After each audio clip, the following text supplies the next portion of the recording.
Hello everyone, welcome back to Think Lab by Saurabh. So today we are going to discuss artificial neural network, and also we call the ANN. So using the Python Google Colab, so we try to build an ANN, right? So we are not just going to discuss the theory, we are actually going to build a complete machine learning project step by step.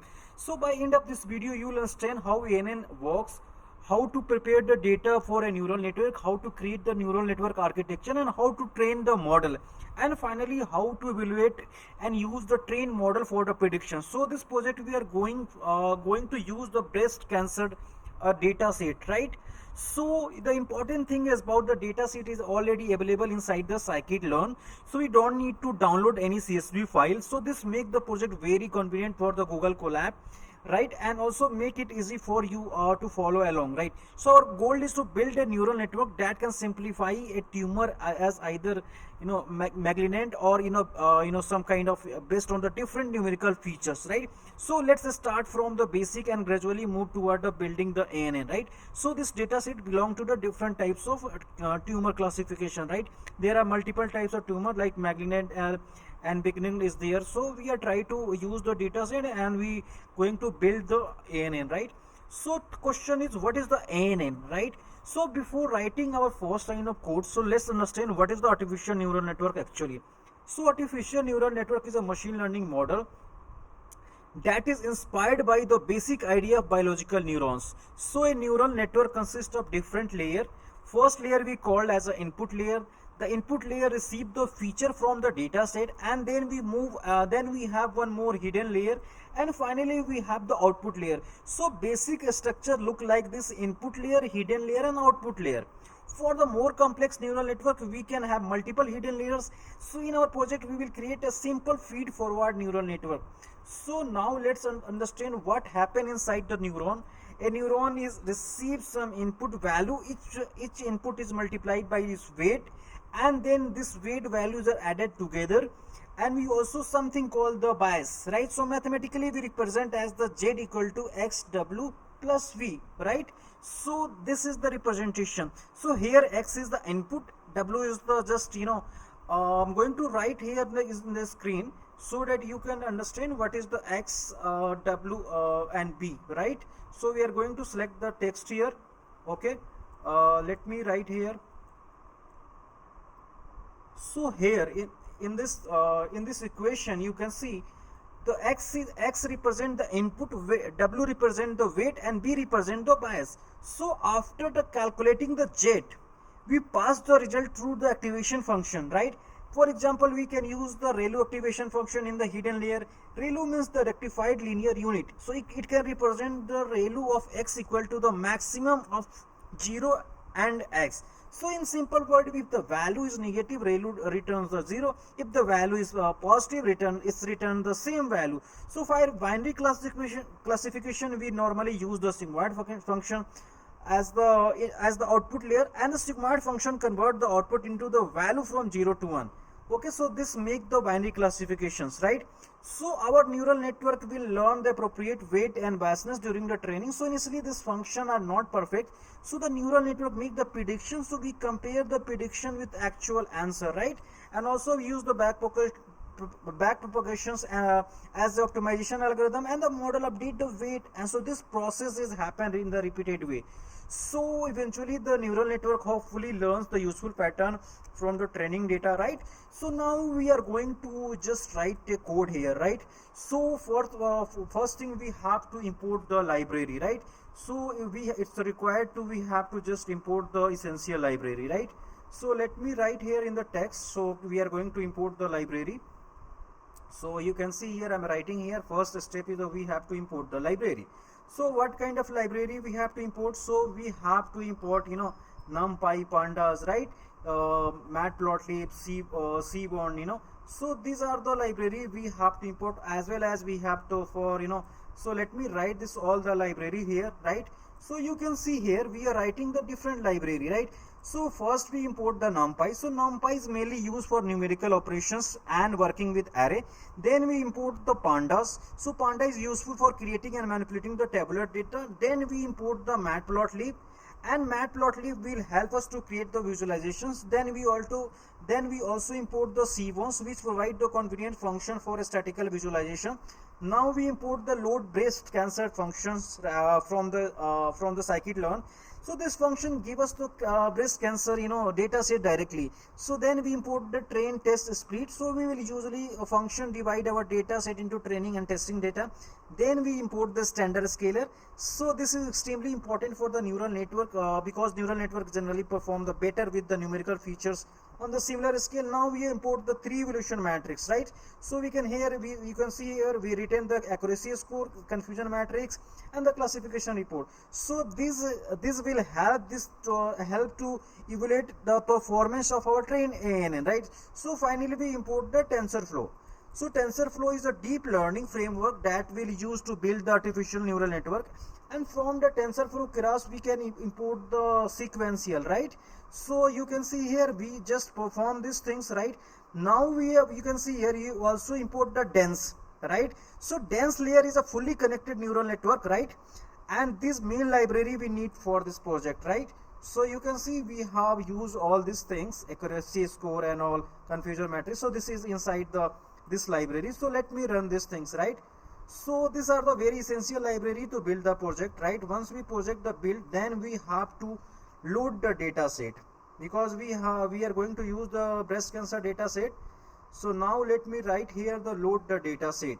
So next step is we are going to load the data set, right? So now we are going to write a code, okay, for the loading. If we have completed the first step, we are already imported the library, the code is executed right now. So it will take some time, right? After that we are going to load the data set, right? For the loading the data set, the name of the data set is the load breast cancer, right? So we have already defined here, we can see we have already defined the load breast cancer here, right? So simply we have to write 2 line of code here, this load breast cancer, and after that we have to define the data and target, right?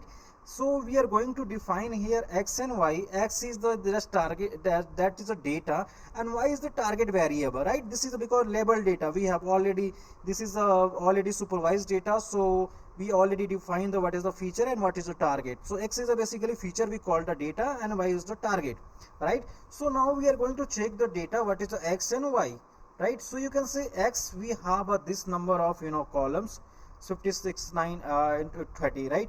And this y shape is of 569, right? So now, so we can see we load our data, we call the load breast cancer function to store the result inside the variable called data, and the data set contains several pieces of information. So most important of us to feature data and target data. So we store the data inside the x, and x represent the input feature. Then we store the data target inside the y represent the target variable. So in the machine learning, we commonly use the x for the input feature and y for the target. So finally we print the shape of both variables. So the output should be x has a 569 row and 30 columns. That means we have a 569 observation and 30 input features. And y is the only 569 target value. So every row in x has a corresponding target value in y, right? So now we try to understand the data, right? What is the feature inside the data, right? So simply we have to write the feature name, because every data is stored in the data, right? So now we are going to see load the data in this data variable. So this is the main variable. Inside the data, everything is there. So now we are going to check the feature name. So you can see these are the main features here. The mean radius, mean texture, mean perimeter, mean area, mean smoothness. So these are all the features, right? We have seen the feature. So look at this feature. So data set contain the 30 numerical feature, and this feature describe the different different characteristics calculated from the image of breast tissue. For the neural network, this feature become the input variable. So when we feed one sample into the ANN, the neural network receive this 30 value, and the network will be learn the relation between this input feature and the target data classes, right? Now we have to check the target things. Feature we got, we have a 30 feature, and also we have to check that what is the target here. So for this we have to write the same way. In place of feature we can only see the target name, right? So simply write the code here. You can see the target name is the, we have this two type of tumors, right? It's given the name here. So inside the target we have two things. So this is we can call the binary classification, because it is going to perform these two classes only. So now we can see the data set has two possible classes that represent here the two tumors name, because we have only two possible cases. So this is a binary classification problem, and this is important because the type of problem affect we designed the output layer of our neural network. For the binary classification we will use one neuron in the output layer with the sigmoid activation function, because this is we have the two classes, right? Now we are going to convert the data into the data frame. Okay, so we have to use here the pandas, right? So we are going to create a data frame here. So we are writing here with help of the pandas, we are writing this df is a data frame, pd is a panda, and data inside the data frame we are writing the data and feature, with this means the target and feature, and this df is target is equal to data. Data is our the whole data set is stored in the data variable, right? So now we are going to see here this is our complete data. This is our data frame here. You can see we have 5 row and 31 columns, right? So we got the data. So you are writing here its head. So if you write here head, so it will give you the top 5. If you are going to write here 10, so it will display the 10, right? We are writing here the 10. If you are not writing anything, so it will give the 5. If I put the 10, so it can see this given the 10, right? So that is the head function, right? Now you can see here we just created a data frame here, and we created a new column target, and this column contained the target variable. So finally we call the head function. So head function display the first 5 row in the data frame. We are putting the 10, so it's giving the 10, right? So this is a very useful habit for the machine learning. Whenever we receive the data, we should first inspect the data before building the model, right? Now we have to check the complete data set information. So how can we check? So df is our data frame, because every data is now in the store in the df. So we are going to check the size or of all the df. So simply we can write here the df, right? So we can see we got here we have this number of row and column, right? We got the safe here. So once you got the safe here, now we have to check the info. So you can also check about the info with help of this info function. So it's give all the information about the data frame here, right? So you can see here we will got the information about the data frame. So df has info. So you can see here we got the information about the data, what is the mean, radius, what is everything we got here. This is the count, this is a data type. So all the data types are float 64, right? So everything we got the information about with help of this function. Now we have to also check is there any missing value inside the data, right? This is all part of exploratory data analysis, we call the EDA, right? So we have to check is there any missing value, null value. If there will be null value, so we have to replace this null value with the mean or median, right? So you can see here, so in the data set there is no null value, right? So it's showing the displaying the 0. So we are checking the missing value here. The function identify the missing value. The first count the missing value for each column, and second give us the total number missing value in the contained data frame. So if the output is 0, it means we don't have a missing value. So now we have to going to check the target distributions, right? So what is the distribution? So we are going to use this count function here, right? So we are going to use here the count function, right? So you can see the value and the count. So target, you can see here we have a one is the basically that is a tumor. We have 356, and there is no tumor. 0 it means 256, right? So that is a fine. So now check with the main example for these classes. So we in our data set classes reasonable represent those. So data set is suitable for demonstrating the binary classification, because we have two classes all. It's right. So now we have to going to separate the feature and target. So here we have to define here x and y, right? So x is represent the feature and y is represent the target, right? So now we are going to write here the x and y.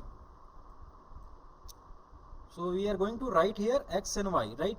So let me run these things. Okay, so you can see here we got here So x is 569 and 569, because we just divided those things into x and y. X is the feature and y is the target, right? So we separated the input feature and the target variable, right? Okay, so now we have to perform the test and train and test split, right? Because we have to define the data, training data and test data. We train our neural network with the on the training data, then we text the and then we find the accuracy and all.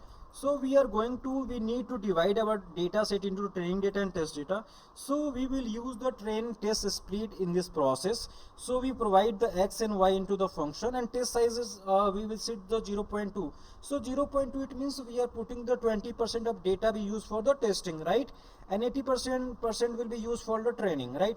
Then we use the random state. We will use the random state is 42 or anything. So this is make for the split is reproducible, right? So we can, in the other way we can say, if we run the code again, so we'll get the same split, right? So we are going to use here train and test split function here. So we can see here we are writing a train and test split function. This is a function, right? So this function we can already import it in this library. You can see here we have already imported from the model selection train and test split. So we are calling this function directly from this library, right? So we use here, we define the test function 20% random state we define. Now we are using the x, we are going to print x and y. X represent the feature and y represent the target. Now let me run this thing. So we got the training sample is 455 and testing sample is 114, right? So we divided these things. Now we have to perform the feature scaling, right? This is the most important step here. So one of the most important processing step is the neural network of feature scaling. So we have total 30 features. They may have a different numerical range. So one feature might be contain value around 10, while other feature might be contain the value of 100 and 1000. So we directly feed this value into the neural network. So feature with larger numerical values have a proper proper influence. So to solve this problem, you have to use the StandardScaler. So first is create a scalar object. So we call the fit transform on the training data, right? So let me write here the code. We are going to perform the standardization of data. So we are using the StandardScaler function, right? After that, we call the fit transform on the training data. So what fit means the scalar calculate the statistics from the data, training data, and the transform into the actual scalar data. And this important point is that only fit the scalar on the training data. So for the test data we will use the transform. We do not call the fit transform, right, on the test data. This is the important, because the test data should simulate the completely unseen data. So we don't want to information from test data influence our pre-processing process, right? So after the scaling, the features are features are centered around the 0 and the standard deviation close to 1, right? So this makes the optimization much easier to neural network, right? So once this step is done, right? So now we are going to build, here is the important step. Now we are going to build the ANN, right? So let me write here as a text. So these are the very important steps. So from this step we are going to build the ANN, right? So we are going to build the ANN here, right? So for this we have to build the artificial neural network. So important part of this is a project. So now we creating the sequential model, right? And the first layer is a dense layer. So now we are going to write a code here, the model equal to sequential, right? And also we have to write the dense function, we have to define the activation function, and also we have to add the sigmoid function. We have to use the two activation function here. So first let me explain why we are writing this code here.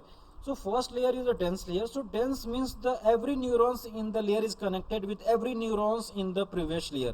So we have created those 16 neurons in the first hidden layer. We use the ReLU activation function. So let's understand why we are using the 16 neurons. So there is no universal rule saying that we must be exactly 16 neurons, right? So the number of neuron is a hyperparameter. So we can experiment with the different value. For educational project, V16 use a small and easy understand to architecture. So now let's look at the input shape. So our data set contain 30 input features, therefore our input shape is 30. So this means every sample entering the neuron containing the 30 numerical values. So our first layer received 30 input value and processing using the 16 neurons. So now we create the another dense layer with the 8 neurons. So again we use the ReLU activation function. So this is our second hidden layer. So our architecture is currently look like this. So in 30 input feature, 16 neurons and 8 neurons. And finally we have created the output layers, right? So the output layer contain the only one neurons. Why only one neurons? Because this is a binary classification problem. So only need one probability representing the predicted class. So we'll use the sigmoid function in the output layer, and the sigmoid function is produce the value between the 0 and 1. For example, if model produce a value close to 0, it represents the one class. If they produce the value close to 1, it represents the other class. So our final architecture will be 30 into 16 neurons, 8 neurons and one output neuron, right? So this is our the artificial neural network. This is our ANN. So let me write the final architecture here, because we have used here, I'm going to write here, this is our we are taking here the 30 input, 16 neuron, 8 neuron and one output. That's why we are writing here the 16 neurons in the dense 1, dense 2 we are written the 8, and dense 1 we are written the 1, right? So fully you got this, right? This is the main concept here. So after that we have to visualize the architecture. We have defined the ANA. Now we are going to visualize this architecture here. So for that we have to write the model dot summary, right? So we can see here the with the help of model dot summary, this give the tables showing the layers in our network. So let me show the same thing we will get here, the same architecture, because here the 16 ReLU we have used here. So now you can see we got this this is a sequential model. We got the layer is the dense, we got the output as a 16, 8, 1, and this is the different parameter, right? So we have the dense layer with the 8 neurons. So finally we have output layer with 1 neurons. So we can perform the parameters, right? So this parameter include the weight and biases, and these are the value that the neural network will learn during the training. So the goal of training is essential to find the good values for these parameters so that model can make the accurate predictions, right? So now we are going to compile the ANN, right? So for the compilation process we have to use optimizer also. So we are going to use the Adam optimizer here. So let me write the code here. So then we are going to explain why we are going to write here the binary cross entropy and the optimizer, right?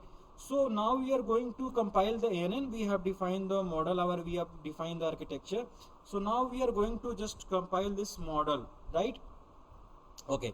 So now this coding is working fine. So creating architecture is not enough. We need to now configure the model for training. So this is what compile function does. So there are three important things here. First is optimizer. So we are using the Adam. The Adam is the most commonly used optimizer algorithm for neural network. Then we optimize the control how to model update the weight during the training. The second parameter is the loss function. So because this is the binary classification problem, so we use the binary cross entropy. So loss function measure the how different model prediction as are form of actual labels. So the third parameter is accuracy. So we ask model to report the accuracy during the training and evaluation. So this is a simple term. So optimizer decide how to learn, and loss function tell the model how to go wrong it is. So accuracy tell us how many prediction are correct. So now we are going to train the model, right? So you can see we can write any epoch, right? I'm going to write for the it will take, if you write the 50, so it will take some time. So I'm going to take here the epoch is like a 30, right? So it will go up to 30 epoch, right? So let me run these things. So you can see here it's going to 30, right? So we execute this code here, right? So finally So model is ready to train our neural network. So we actually learning happens. So we actually call the fit function. We provide the X train and Y train here. The model use the example to learn the relation between the feature and input.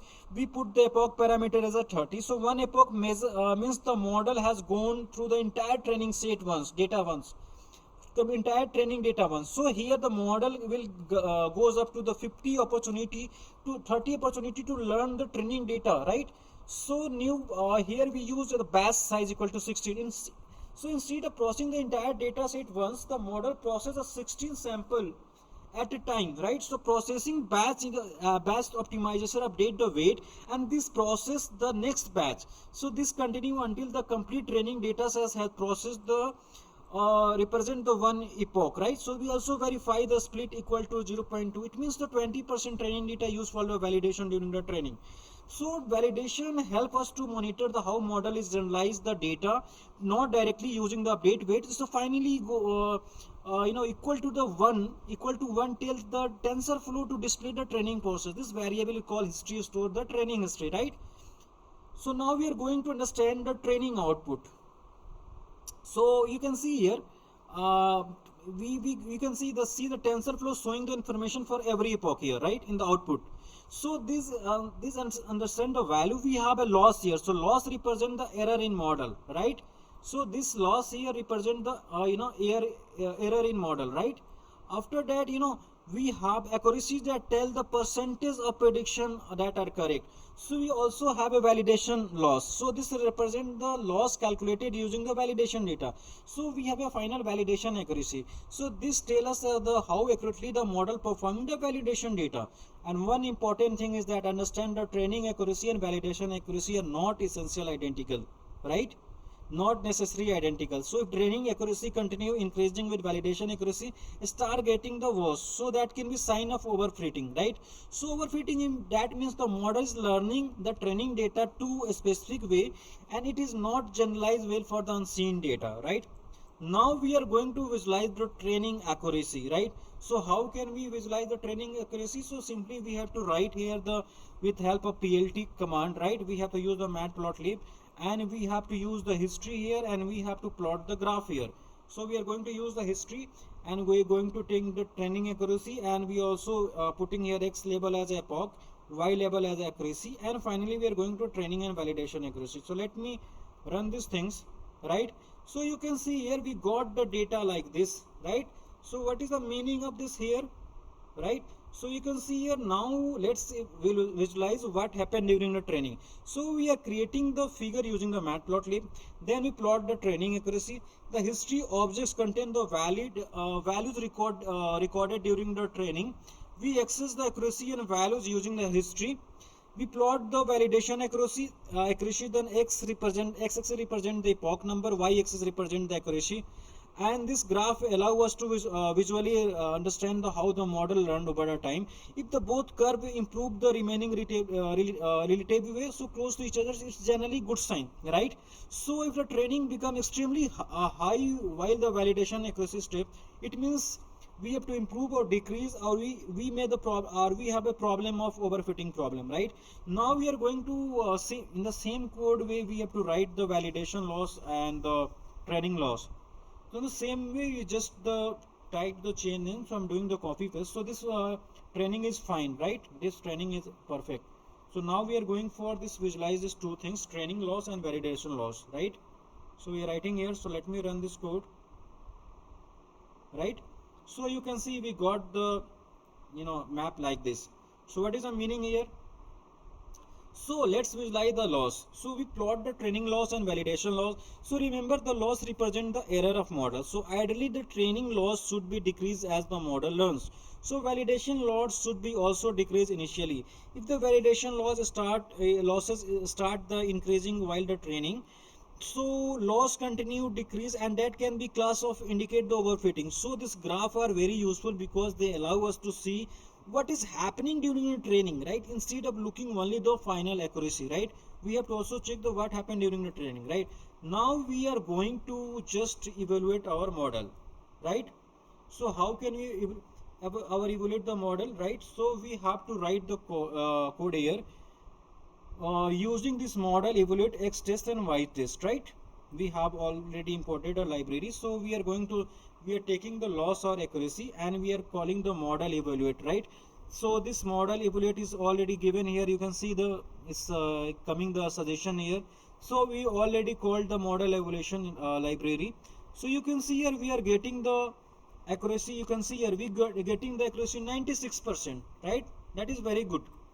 Okay, so here we have trained our model. We cannot judge the model only the looking the training accuracy.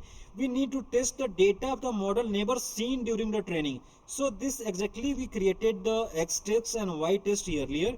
So our model evaluate the provide the training provide the testing data. So model return the test loss and test accuracy. So this test accuracy tell us how will our neural network perform on unseen example. So this is much more meaningful measurement for the generalized training, right? So now we are going to make the predictions, right? So for that we are giving the make prediction. We are going to give here the like one code here that we putting the sample here. So you can see here, right? So it's giving the prediction, right? It's like 0001, you're writing the probability is greater than 0.5. So what is the meaning of this code here? So now let's make the prediction using our trained neural network. We call the model.predict. Provide the X test. So this model produced the probability because our output layer used the sigmoid activation function. So this probability are between the 0 and 1, right? And but our actual target values are the classes such as 0 and 1. So therefore we need to convert the probability into the class prediction. So we use the threshold 0.5. If the probability is greater than 0.5, we can classify it as 1, right? Otherwise we can classify it as a 0. So as a type function, convert the boolean result into the integer value, right? So now we are going to check the accuracy score, right?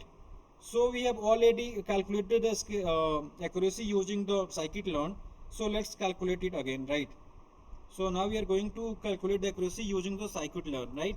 So you can see here our accuracy is 96%. Okay, we are getting the accuracy. So we compare the actual value in Y test and predicted value in Y predict. So accuracy represent the just correct predictions. For example, accuracy is 96 means the 0.96 means we are getting the 96% prediction was correct. So however accuracy doesn't tell the the model is working fine, right? So also we have to also rely check on the classification report, right, to get the complete things regarding the several important metrics like precision, recall, all. So apart from accuracy also required few parameter, right? So for those things we have to print the complete classification report. So in the complete classification report there is lots of parameters. So let me write here the classification report X test and Y test, right? So we are going to